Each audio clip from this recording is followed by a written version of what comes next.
Welcome back to the Woodworking Talk Show. I want to remind you that there is an audio podcast version of the Woodworking Talk Show on Spotify, Audible, Apple, or wherever else you listen to podcasts. It's a whole different, much tighter edit and probably a lot easier to listen to in the shop or the gym or the car or wherever.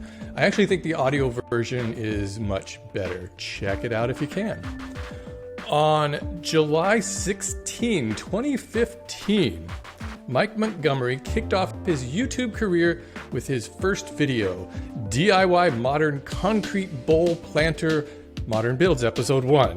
Since then, Modern Builds has become... Hey, when you were coming up with the name of your channel, by any stretch of the imagination, did you ever remotely consider old-fashioned builds, or was it just never an option? No, that was the opposite of what I was going for, but it could have been something like rustic builds, with a different aesthetic. Oh, that would kind of work. Yeah. Because I would imagine that would entail a lot more acoustic guitar in the background and probably shallow depth of field shots.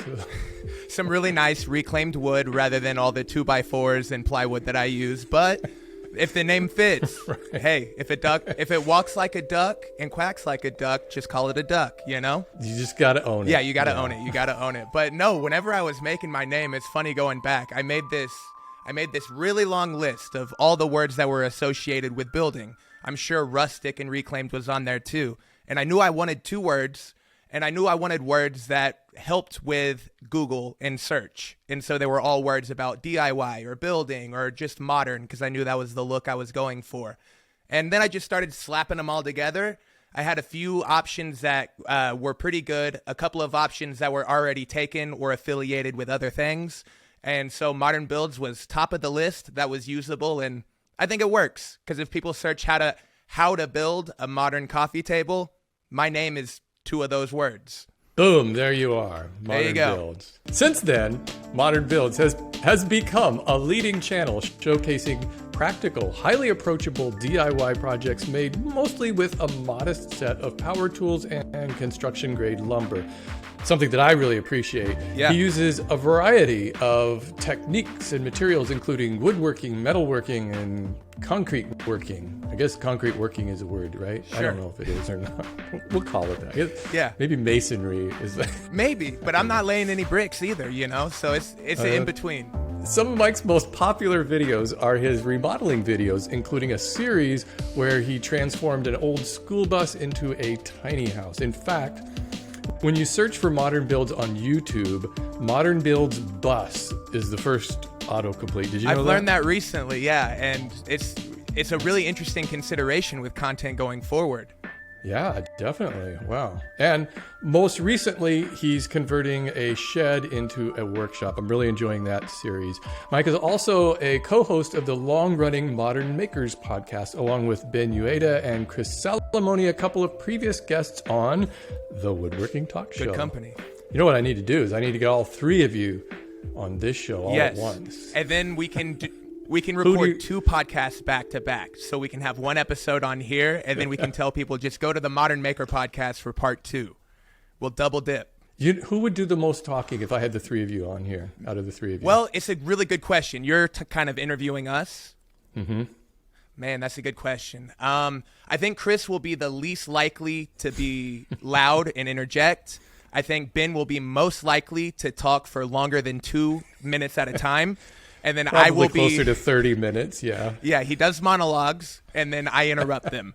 And so that would be my job, is to kind of just butt in with oh, here's the thing, or just keep the momentum up. But I think me or Ben would have the highest word count. Chris might have the most impact, though.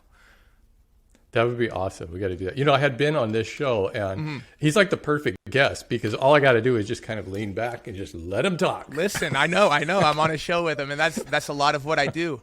And being a friend with him and being literally a neighbor from him, living 5-10 minutes down the street, I know so much of the small things to kind of ask him, because he's kind of told me about the things that he's been interested in or curious about. Kind of exploring and experimenting with. And so I can always poke and kind of lead him into what I know is hopefully a good kind of monologue, like I said, and it tends to work out. We got a pretty fun dynamic on the show, I think. Yeah, I think it works out great. No matter what the video, Mike's enthusiasm is infectious, and and this is the best part, he's got the best hair of any maker on YouTube. I'm pretty sure of that. Hey, Mike, welcome to the show. Thank you so much. Man, I'm glad to be here, and I'm also glad to have already taken 10 minutes before we got to this point. But it's an honor. Like I said, aside from the people just on my show, you've had Bourbon Moth. I don't need to run the list, but you've had a lot of great makers on the show, and so it's all good company. I'm excited to kind of talk. It's fun. You're like one of the youngest guys in the maker community on YouTube. There's some more kind of springing up, but you were kind of one of the first of the younger group of people, to start in 2015. How old are you? I just now? turned 26. I'm 26 and a week old. So you were 21 when you posted your first video. I might have been 18 or 19. No, oh, that's right. 2015. That would have been 6 years ago. Yeah, I must have been 19. Yeah, so it was probably 6+ years ago. Yeah. Did you grow up watching YouTube for the most part? My primary content I watched was MTV, Discovery Channel, Comedy Central, and YouTube. Those were like the four things that kind of served all the interests. But I think the difference between people my age that grew up with it versus people that kind of got introduced to it the way we all got introduced to Netflix is I don't really separate YouTube as a different thing than like a Comedy Central show, because now, the shows that I was watching like Tosh.0 and all these like funny shows, they're all just on YouTube now. Like all of those are just YouTube clips. And so it just took a while for everyone to realize like, we just need to put it on YouTube. It needs to be free, because if we have good content, it doesn't matter how much production value it has. It matters to an extent, but it's whether the show's good, if it's funny, if the information is valuable, and all of it rises to the top. Did you know anybody else your age who was making DIY? You probably didn't know anybody making DIY videos when you started. What do young people think about that at the time, your friends? Well, so at the time, I grew up a little bit country, so everyone around me kind of knew how to use tools. So if we were like riding bikes, we would make a ramp, that sort of thing. But no one was building things as a hobby. I enjoyed it. I don't really know why I took onto it. Having the tools around anytime I needed to like make a gift for Mother's Day or like a thing for a friend, I always just like made something rather than buying it. It was like easy to me. And then once I started getting into late high school and going to college, I was going to school for music production. And I was around a whole bunch of musicians that are all playing instruments and all have accessories like amp enclosures or like guitar pedal boards for all their effects pedals.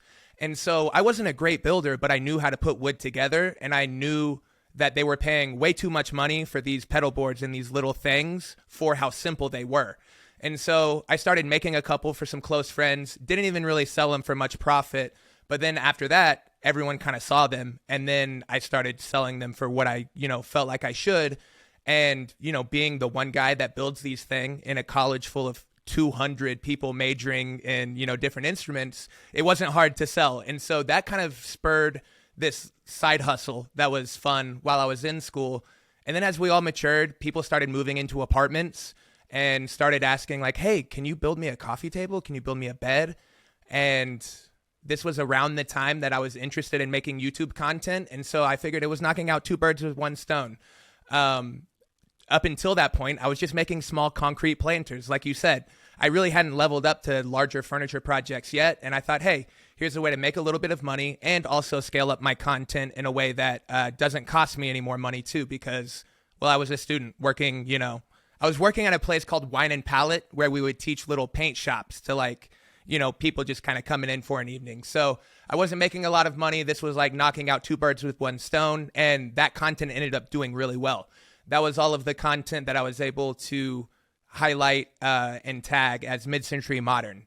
And that was sort of my door into YouTube, because I was a little bit early to that wave. And so once it started to catch on a little bit more and more, once that type of furniture started being carried in West Elm and Pottery Barn and kind of just awareness went up, Google searches went up, and I was there for it. So I benefited from that. And then, it was just off to the races from there.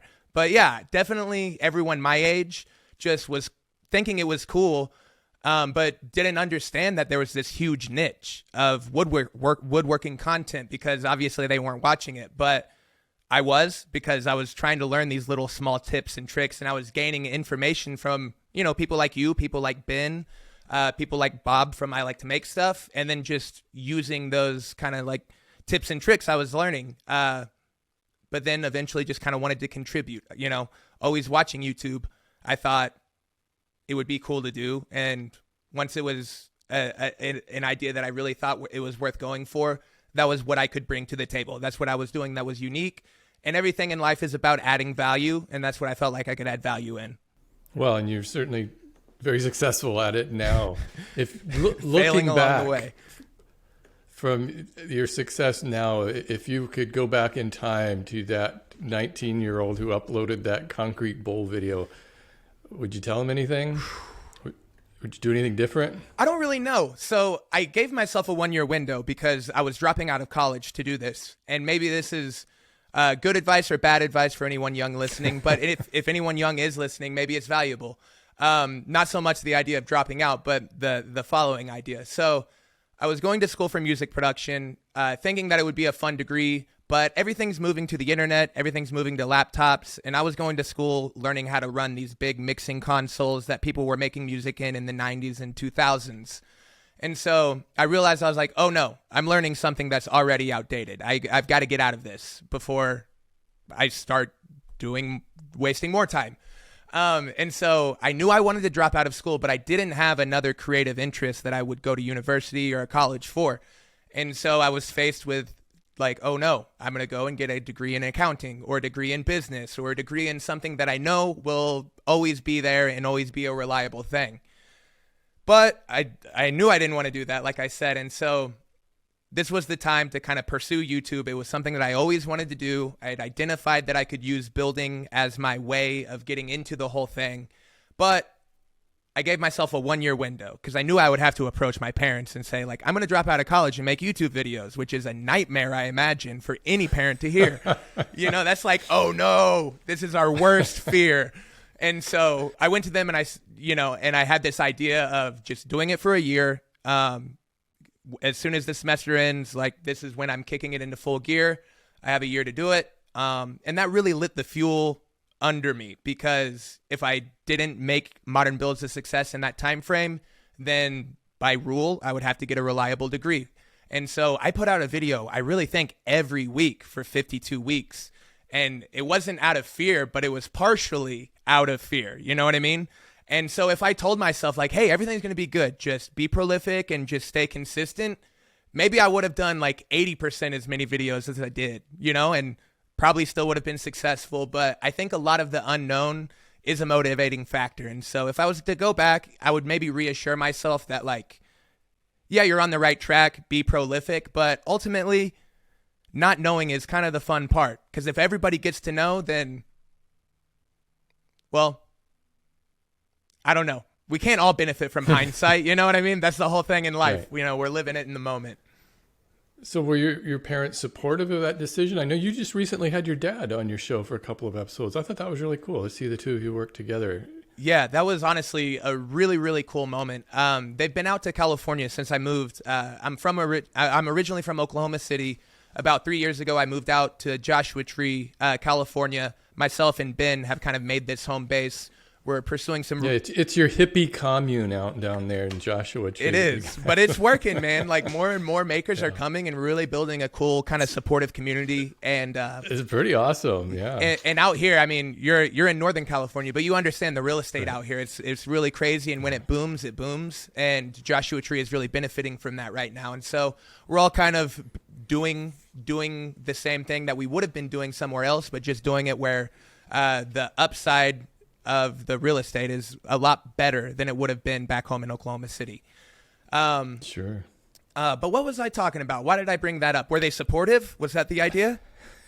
Yeah. Okay. Yeah. And what was that like? What was it like working with your dad? Oh, and my dad came out. That was the thing. Okay. So since I had moved out to California, my parents came out together one time just for a few days to visit.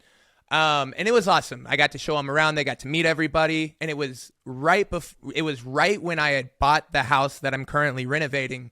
And I was able to call the realtor to bring over the keys and kind of do the tour, but it was before we had signed everything and I had closed. And so my dad came out and my mom will be visiting in a couple of months, each on their own. That way we can kind of do our own things when they're out. But it was just so cool because he kind of got to see the progress that I've made. He's gotten to see, the bus, which was 90% of the way done, now all set up as the guest house in the backyard.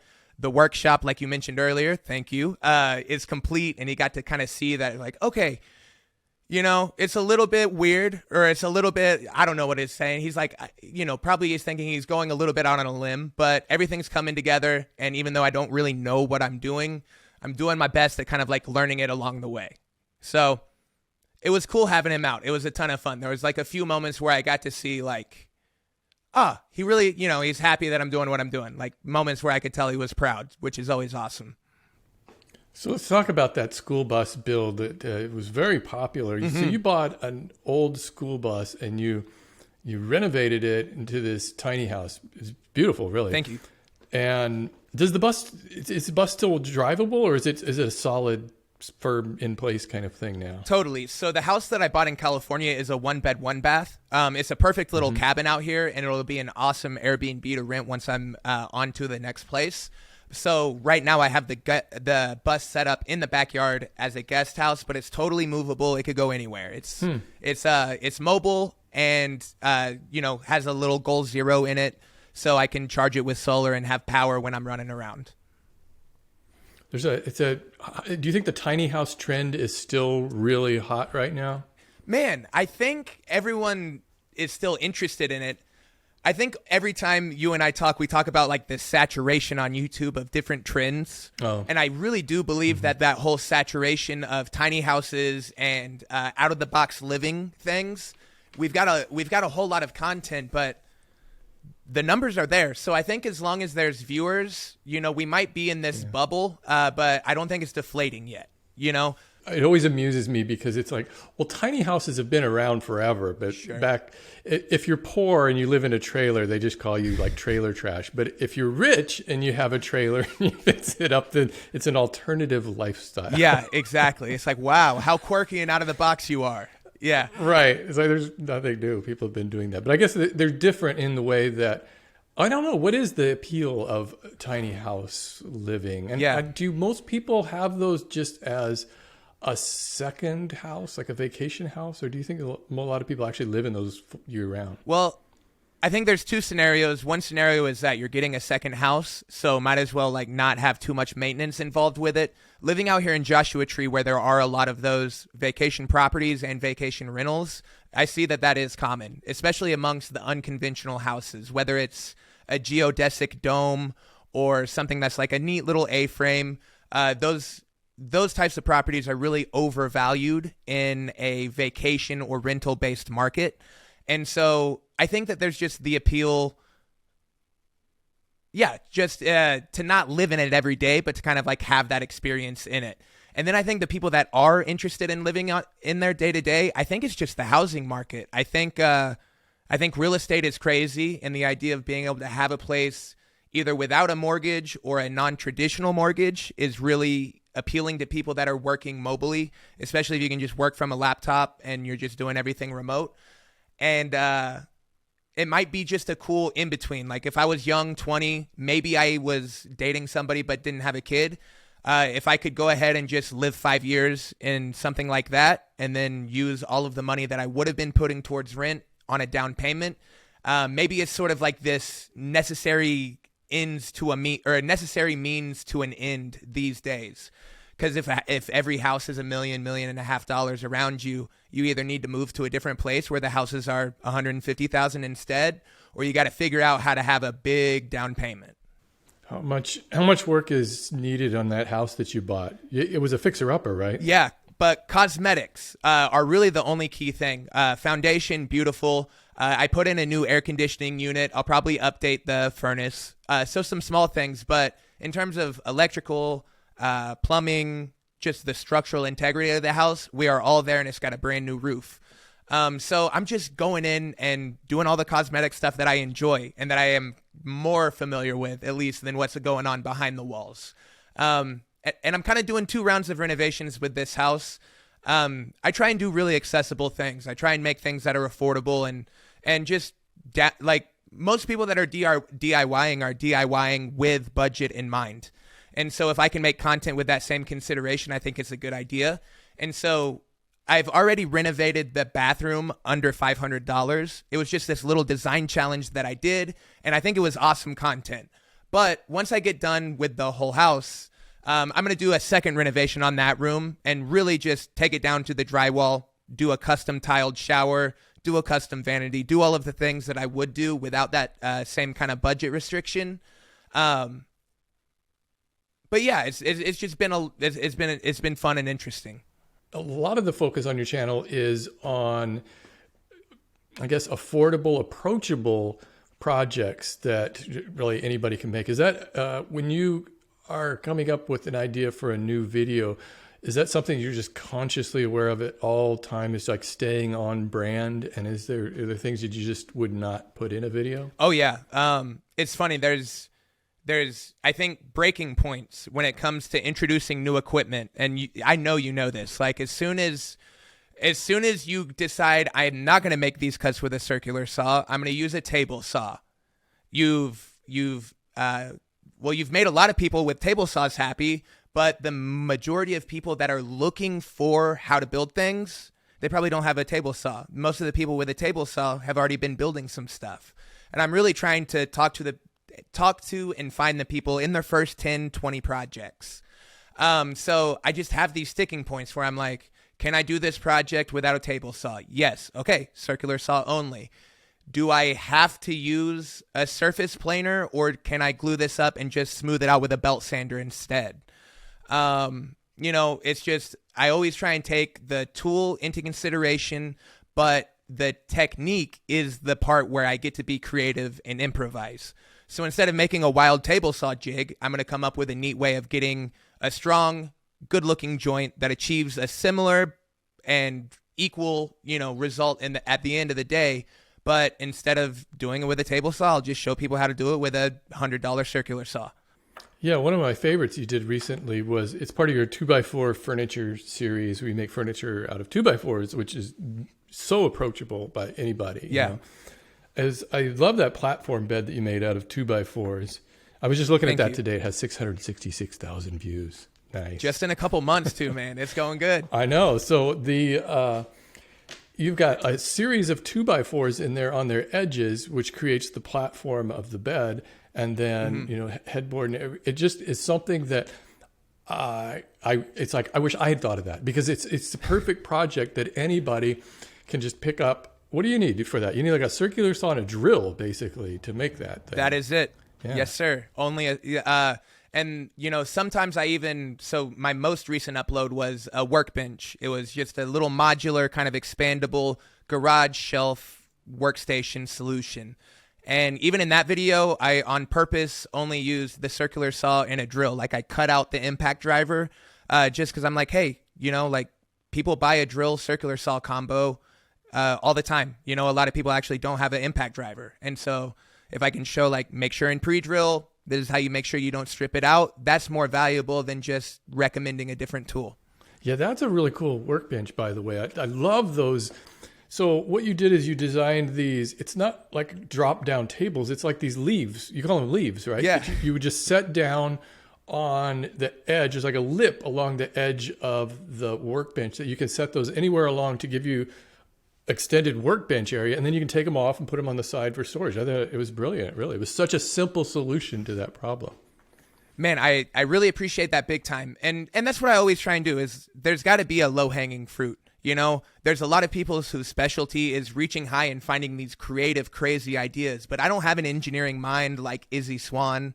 And I don't have quite as wing it, be artistic mind like Jimmy DiResta has. I'm somewhere in between. I've got a good eye for things, but I plan it out, and I really try and strip things down to a simple idea. And so the big problem with every workbench that's against the wall is 90% of the time you have material that you want to pass past the edge of your workbench. And that's why you put your workbench, that's why you put your table saw in the middle of the room, if that's what it's dedicated for. But most people are DIYing in a garage, and most of the time they're parking there. And so having the storage against that wall is always really nice. And having that workbench that is against the wall is convenient for little things if you're just doing a little project. But if you want to break down a full 4x8 sheet of plywood, that's totally fine, because the extensions, the leaves that I made, are both 4 feet long. So this outfeed for the workbench creates a slightly larger than 4x8 platform. So it can be mostly storage, and then the 8 weekends a year that it needs to come out for a project, hopefully it's suited to that, you know? Yeah, I think it's brilliant. I think that one of the things to me that I always find challenging is finding the simplicity in something and trying to find the simplest solution to problems. Because I think as humans, we kind of want the more complicated solution. We think that it's got to be better the more complicated something is. And I didn't look through the comments on this video, but I would almost guess there were people who would say, well, you know, if you had just added some hinges and done this to this, you would have improved it. And it's like they're kind of missing the point there. Yes. Is that the simplest solution is, I think, the most challenging one to find. And it's most rewarding when you do find it. Yeah, and I pick up a lot of that from Ben. He's, for lack of better terms, he's a friend and a mentor. And being around different people, you kind of sponge different attributes and different traits. And that idea of always trying to find the simpler than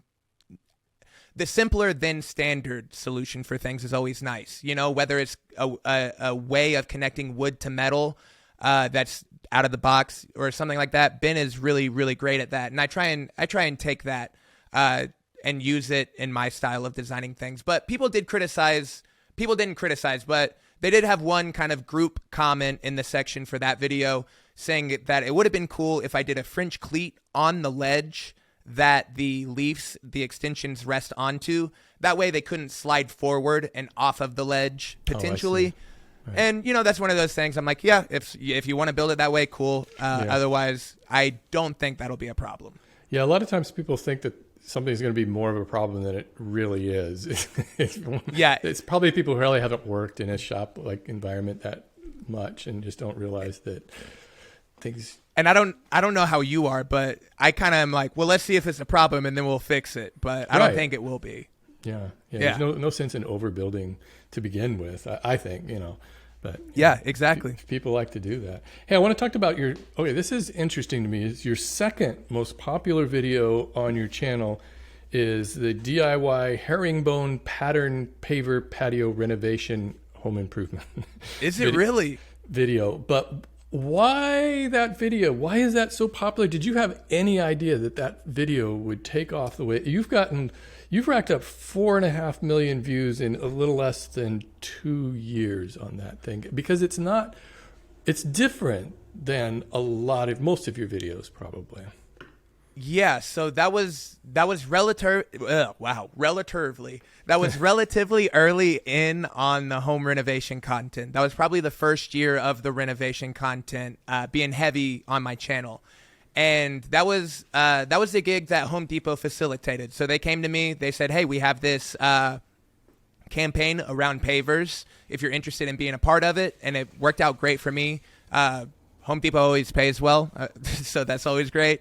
But also, I can always get a large material or product order in. So whether it's renovating a bathroom and getting everything paid for, or doing a patio project like this and getting just a crap load of material paid for, I always like to leverage that opportunity when I can.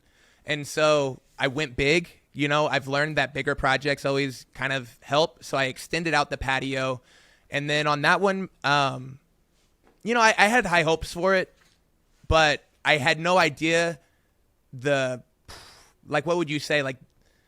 swing that you get every spring. Like for the spring and summer projects. I wasn't aware that it was my number 2 project because it was probably like my number 6 project before March. Might have also been, so if you posted that in November of 2019, so that springtime would have been like peak COVID lockdown. A lot of people were probably wanting to build patios. Yeah, I think so. And You know, who's that guy? Is it Veritasium? He's made like a couple of like clickbait videos. Yeah, he just had one last week on clickbait. Exactly. I watched it this morning, and that's probably why it's fresh in my mind. But Yeah. I think the thumbnail on that video, having this split screen where I've got the wide, excuse me, I kind of had a little thing there. If you want to edit this for the audio, cool. We're going to keep it in the video, though. Okay. The thumbnail, I did a split screen where on one side I had the wide shot so people could see like, oh, wow, what a nice project. Like it came together nicely. But I also had a really tight close-up of the paver pattern on the right side. And just big block letters right over it. DIY patio reno. Yeah, and I don't always nail it with thumbnails, but that Veritasium, any of those Veritasium videos that if you watch them, you will understand, like, you could have a great video and you could give it the wrong title and thumbnail and no one will watch it. And there's proof in the pudding that it may not be sustainable, but you could do the opposite too. You could make a bad video, but title and thumbnail it really well and get at least an audience for a period of time. So I'm always trying to make good projects, and I'm always trying my best to kind of get a thumbnail that hits. And that was one where once everything was put together, I kind of had a good feeling, but nothing's a guarantee ever. Yeah, it's just weird how everything comes down to title and thumbnail on YouTube, really. It's just, It's crazy. Have you been experimenting with your titles and thumbnails, especially since that video he talked about them? Yeah, I try, everything kind of seems to go in waves. So I did have a great kind of run of split screen thumbnails. They tend to perform well. But I'm starting to see that that's not as unique in the genre, for one. I'm also noticing that it doesn't have as unique of an impact.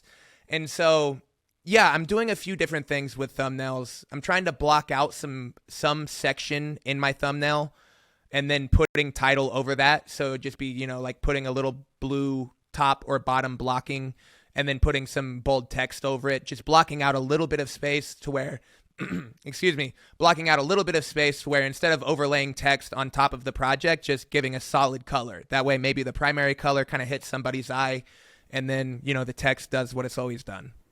What's your favorite part of the whole YouTube process? What is it? Building the project, shooting the video, editing, uploading?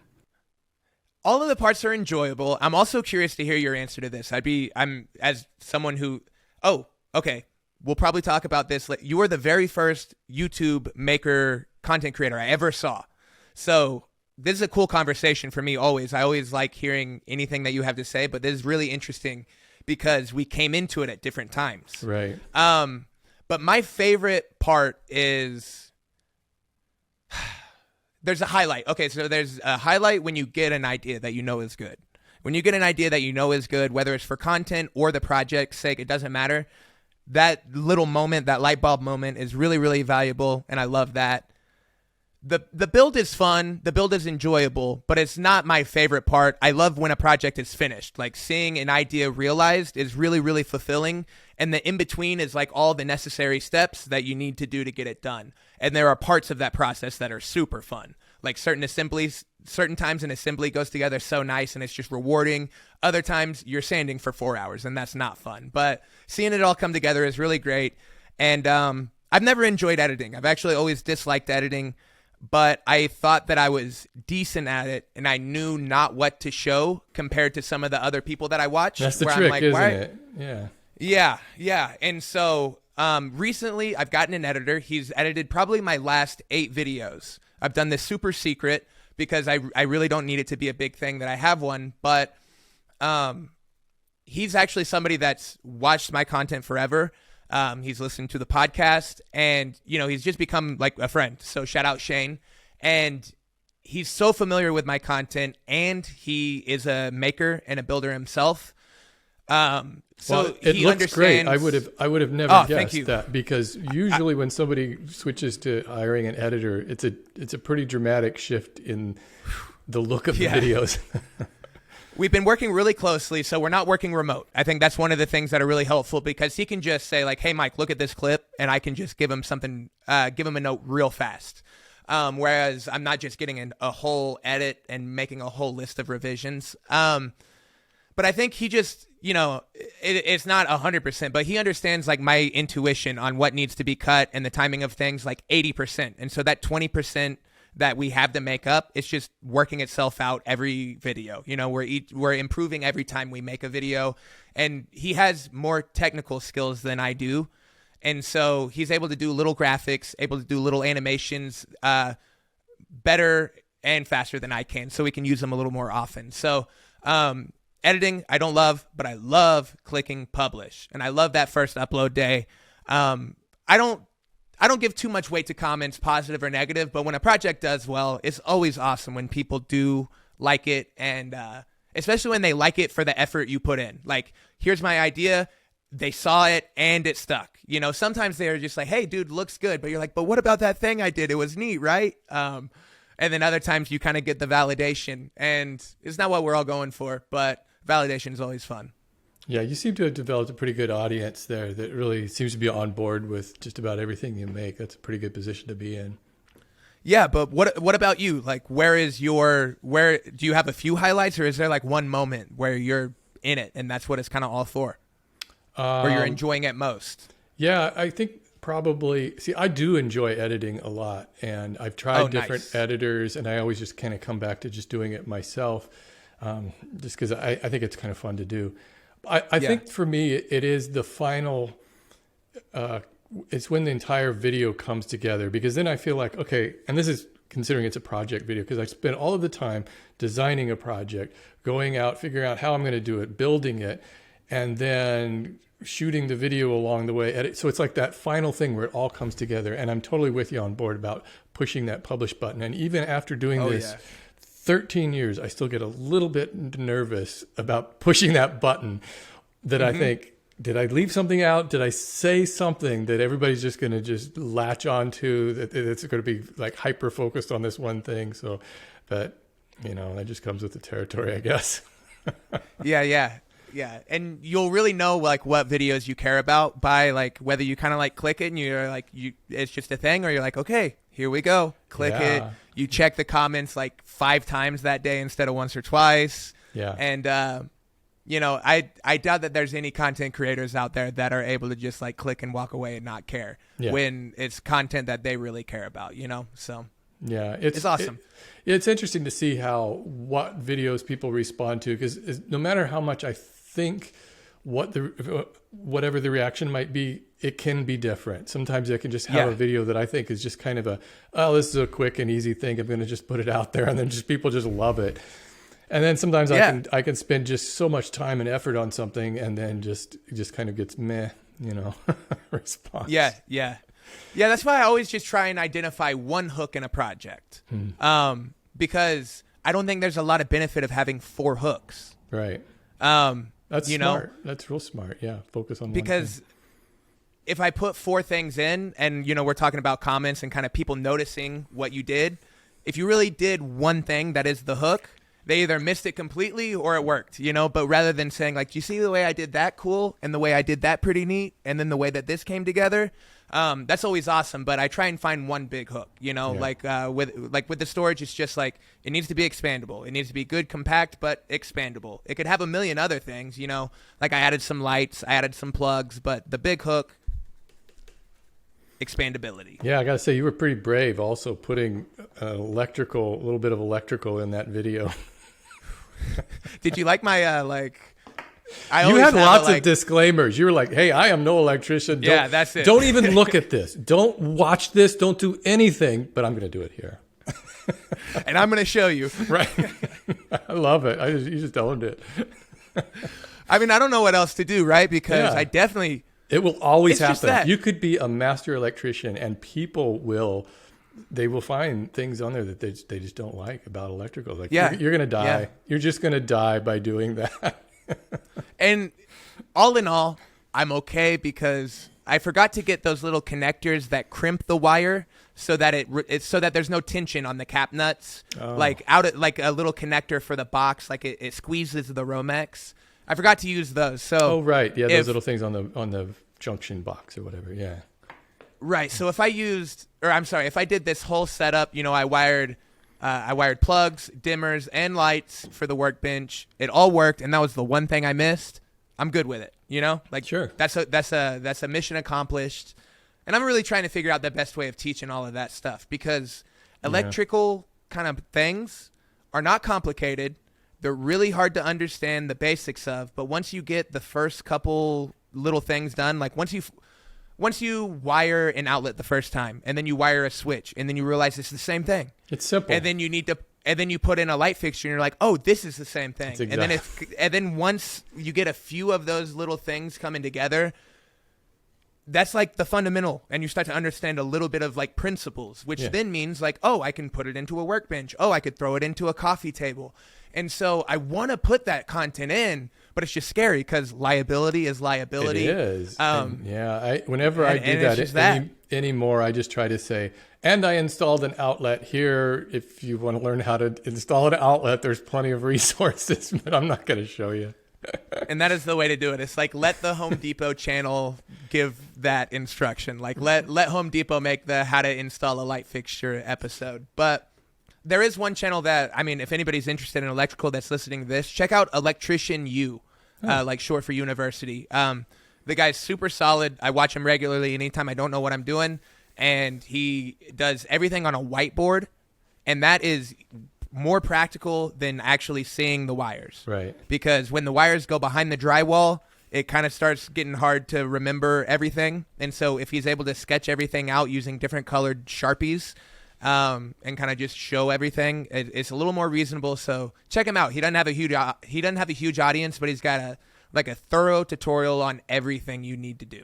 Hey, let's talk a little bit more about that shop you're making there out of that shed. Awesome, yeah. You're just at the beginning stages of it. It looks like, and it's going to be solar powered. Is that right? Because you have a solar. It is. That's amazing. That's great. Because I mean, my house is solar powered, and it's great getting that electric bill every month for like, I don't know, they charge you a little bit because you have to feed it back, or you have to, I don't know. It's crazy. But, yeah, you just got like whatever kind of service fees. But in terms of like, are you basically broken even to where you're? What they do is PG&E. You have PG&E down. You have Edison or something. Yeah, Southern Edison. Yeah. So what they do is they do a true up. So whenever you generate solar power, you feed it back into the grid, and then they kind of basically buy it from you. And so you're using it sort of off the grid, sort of not. And then at the end of the year, there's a true up depending on whether they owe you something or you owe them a little bit, depending on how much usage you have. And we've been really good. I mean, and I use power tools and everything around here, air conditioning. And, our true up is less than $100 a year we have to pay. So it's not bad at all. That's awesome. I'm curious. So my parents actually just put solar at their place in Oklahoma City. And, it's a little bit more of a like traditional energy state. And so every state, and there's federal incentives for installing solar on houses and all of this sort of stuff. But it's interesting because the power companies there, they let's imagine you're producing more energy than you're consuming. Like you're positively contributing to the grid. You can get like a certain amount of credits, but you'll never get like cash back. And I don't want to be quoted on this, I think there's also like a cap on the energy credits that are available. But I'm curious, in like a little bit more of like a liberal kind of green state, how does it work if you're running a surplus on energy? Yeah, I think it's the same way. And you still have to pay. Cool. You have to pay a certain amount each month. I don't remember what it is, like $10, not $10, something like that, just to like the privilege of using their lines and being part of the grid or something. I don't know what it is. But all in all, I mean, it's saving us just shit tons of money compared to what it was before we had that. I mean, because, power is expensive. I wish though, I was going to get this Tesla power, the power walls, the batteries, Yeah, I nixed that. Because especially after they were doing the power shutoffs a couple of years ago, for the wildfires, they were just like turning off the power for like days on end in some places. And so I thought, it'd be nice I just want to be the one house in the neighborhood that's like fully powered. I'd be like cranking music and everything, like, ha, suckers. Just showing off. Yeah. But then I just thought, I don't know, that's a lot of money. Maybe I'll just get a generator. So I just bought a generator last year. And if the power goes off, I'll keep some things powered, but Yeah, it's funny that you brought up the Tesla power banks. So the workshop that I'm doing, I installed some solar panels on the top, and I partnered with a company called Goal Zero. Sure, and I'm aware of them. You're aware of them? Awesome. Yeah, they're a really cool company. And for anybody that's not super familiar, they've taken the idea of a portable battery-powered generator and really made it a viable product. So everything is really rugged, heavy-duty, and the modularity that they have is very, very cool. So you basically buy this generator that's portable, and maybe it has a 1,000 watt-hour battery attached to it internally, or a 3,000 watt-hour battery attached to it internally. That's sort of like your inverter. That is your input for your solar. It's everything. You know, you got a couple of plugs on it, or you could do a little bit of hard wiring if you wanted to use it as a backup generator too. But the cool thing that they make, and those are all the like lithium ion, like really compact, but not cheap batteries. But they also make these expandable, I think they just call them battery tanks, that are each like another 1,800 watt hours of batteries. And these are using more affordable storage technology, a little bit less modern, but they're great. So I've got 4 of those sort of in the corner, attached to the additional battery on the Goal Zero itself. I think I've got a total of 6,800 watt hours of storage. And then, the panels on top just keep everything constantly float charged. So whenever I'm out there building, I never really drop beneath 60% in a day if I'm out there running lights, everything. And then by the time I'm back out there the next morning and everything, it's like pretty much back to full. Right. And so it's just awesome. Like the fact that solar now is, in terms of like a traditional solar install, it's super affordable. And now even these out-of-the-box specialty companies are able to create really cool technology that, I can take that Goal Zero out of my workshop and use one in my bus if I didn't have one in there already when I had guests. Or I could take it camping with me, or if I ever did, a little, like a RV, like a camper van or something like that, it could fit in there. I can't be traveling and using my workshop at the same time. So you can kind of have an item that's got a little bit of a premium, but it could be a 2-for-1. That's really cool. What other plans do you have for the shop? How do you envision outfitting that as a entry-level DIYer channel without alienating people with a CNC machine plopped down in the middle? Well, that number one, that's the key, is like not doing the things that I see every content creator do once they start getting brands in their inbox. Yeah. So it's like, if a brand comes to you, like I mentioned with Home Depot, if a brand comes to you and says, hey, here's a bunch of free stuff, go renovate a bathroom, plus a bunch of money too, I'm like, I love that. That's great.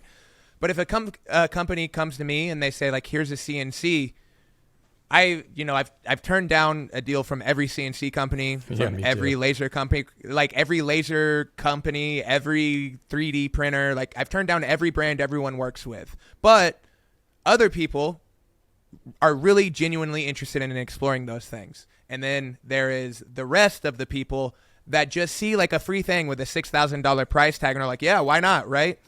But you just alienated so many people, and I don't want to keep harping on that.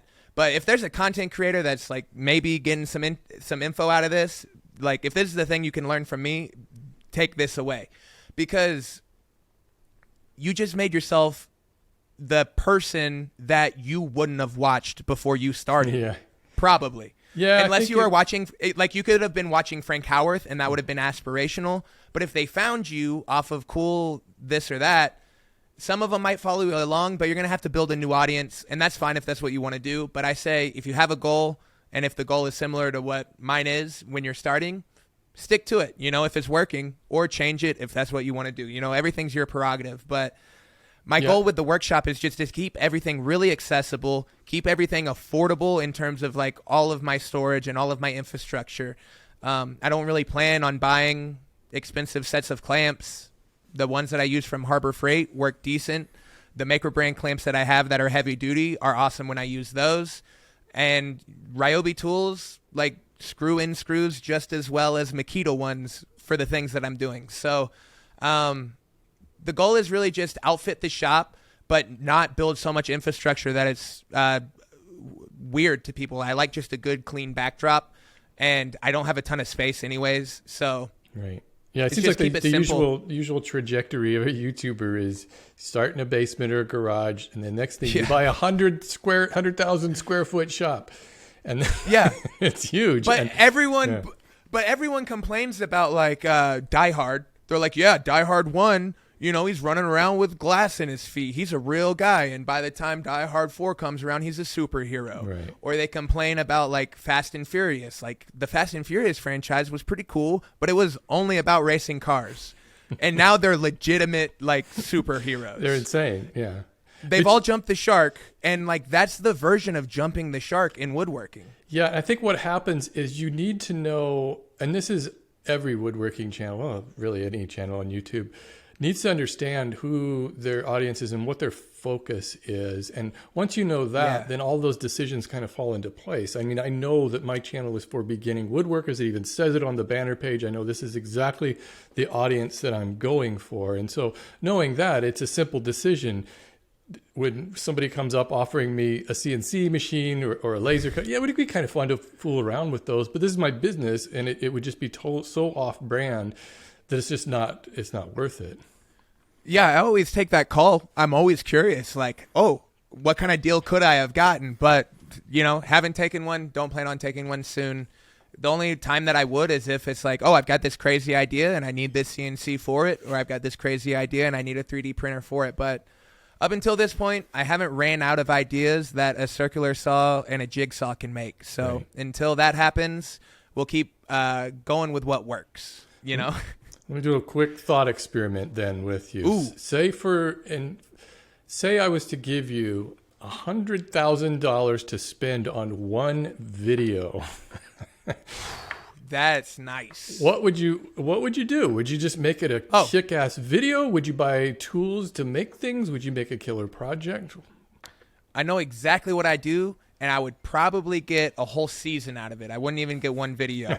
I would go back home to Oklahoma City, in the suburbs where I'm from. The town's called Midwest City, and I would buy a rental property, an investment property, for about $65,000. Sink the rest of that money into a little bit of camera gear so that I could have an extra person running camera, and then spend probably $20,000 on the flip, and then just show people like, this is how you renovate a cheap ass house. And FYI, you can get houses all over the country for $100,000, but people have no idea.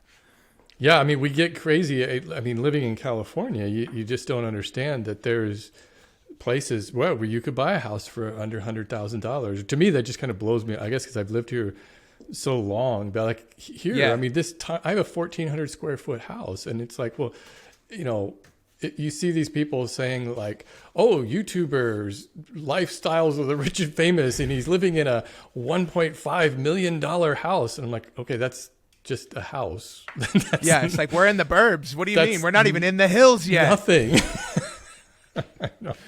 Well, yeah, and it's just this idea of, everything is relative. Normal is normal to the person it's normal to. And there's just so many opportunities out there, and young people now are just doing the weirdest jobs.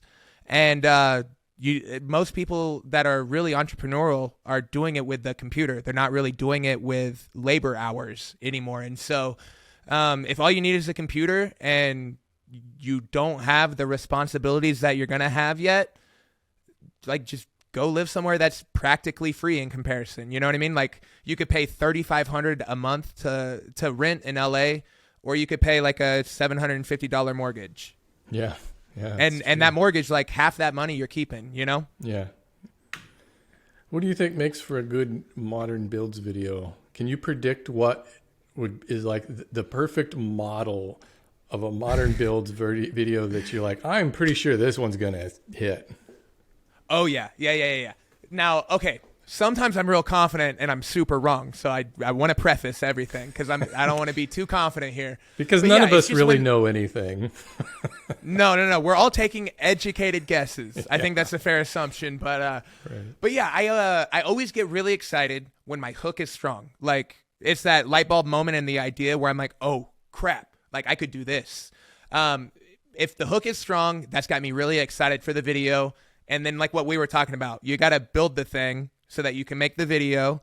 And then once you get your video and your assets, like if the hook is really strong and then the video backs it up, that's when I'm pretty certain that it's going to do well, Like, I had high hopes for the patio.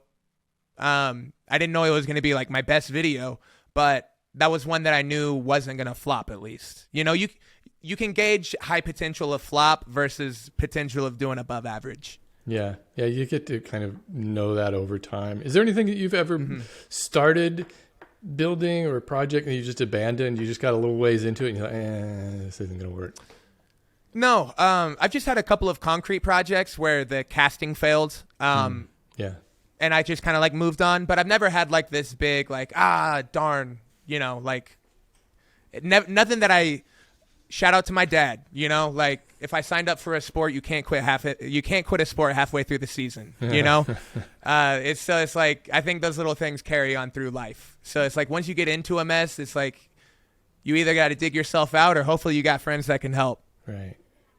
So what's coming up next? What do you got going on in your channel? And actually, let me ask you a bigger question. Where do you see your channel heading in the next 3 or 4 years?